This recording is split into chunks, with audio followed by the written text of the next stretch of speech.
something. Let me just tell you what these are. There were 4 case studies done. One was a human exploration of Phobos, expedition of Phobos. One was a human expedition to Mars. Another one was a lunar observatory.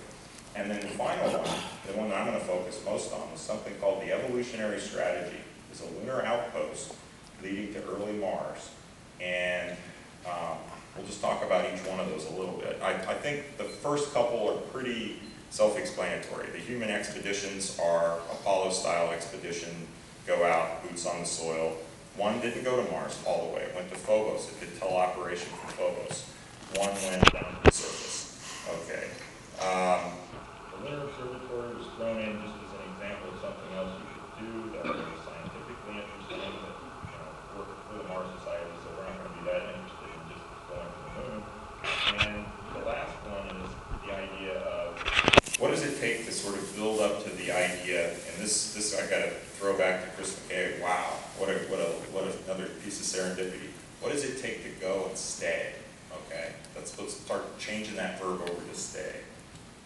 Okay, now this is the chart right here.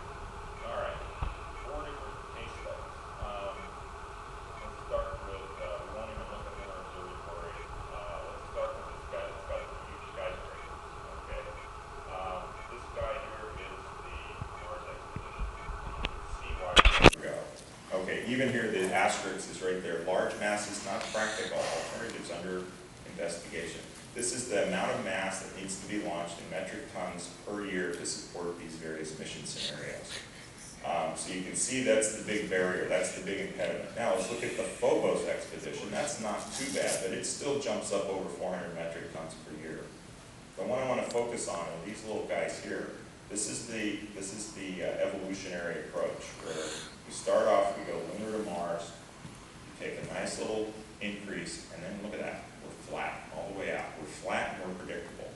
Last thing on this chart, check out, this was 1988. Check out the years when we were going to be doing this. So, my challenge and my thesis today is, why the heck do we keep building launchers with this propellant? Okay? The whole thing with the tug concept is, right now, and even on those concepts I showed you, to do the concept missions without electric propulsion, 60% of what you lift off of is propellant. Okay, so why do we want to keep lifting propellant off of the Earth?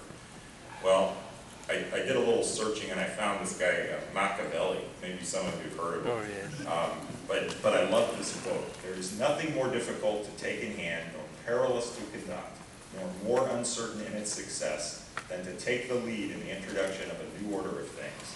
Because the innovator has for enemies all those who have done well under the old conditions.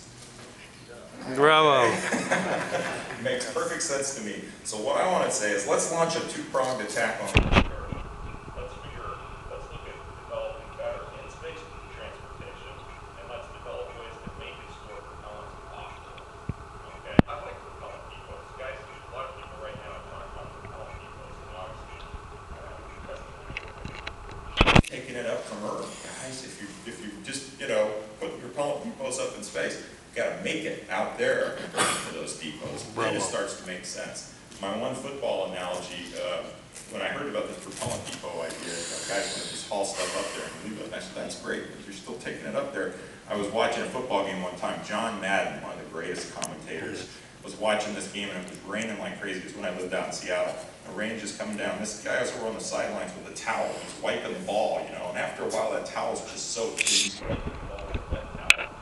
And he's like, he looks over at the guy and he goes, I'm not sure why he's doing that. I think he's just stuck on dumb. So that's my thought about that. For all people that take it up the Earth, you're still stuck on dumb. So this architecture that I'm proposing, it really resembles this evolutionary study that they did. You basically use an electric tug for the all cargo stuff, anything that's non-crew essential cargo. You take it out there first. You take a look at the potential for using lunar resources, which could be a really big thing if you wanted to make oxygen on the moon and use that as a supplement. And you certainly would use Martian resources, and potentially Phobos as well as Martian surface resources. And Phobos enters in because it makes a very interesting little node out there in Martian orbit. Definitely want to update the cargo tug design for modern power and propulsion technology. And I would consider an SEP, solar electric variant of the cargo tug for operations in cislunar space, simply because we've got the technology to do it. At 1 AU, you've got plenty of power available, and you don't get into the issues of nuclear operations in Earth orbit. But you're going to hear later on, I'm a nuclear advocate. I know people are afraid of it sometimes, but reactors are actually better than our radioisotope generators we're launching now with plutonium, because they're launched cold. So you don't have any issue on the way out. What people really don't like is when you're talking about bringing a hot reactor back, and I can agree with that. So I think there's ways we could work around that. And if you're going to do that, the really thing that makes sense is develop one reactor design that will work everywhere you need it. So you got the same design that will work surface and for these tugs. So that way you don't spend a lot of money redesigning things. You've got a common element there. Because that's going to be a pretty big ticket